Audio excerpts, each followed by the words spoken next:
நான் பாடுற இந்த பாட்டு உங்களுக்கு பிடிச்சிருந்தா ஒரு ஷேர் பண்ண மறக்காதீங்க. உன்னிடத்தில் சொல்லாமல் வேறு எந்த உறவிடத்தில் முறையிடுவேன் தாயே.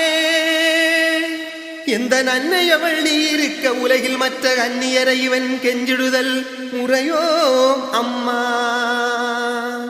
கண்ணீரை துடைத்துவிட ஓடிவா அம்மா.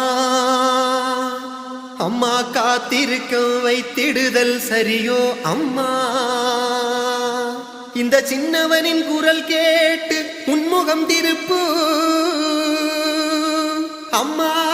சிரித்தபடி என்னை தினம் வழி அனுப்பு அம்மா. கண்ணிரண்டும் உன் உருவே காண வேண்டும் அம்மா. காலிரண்டும் உன்னடியே நாட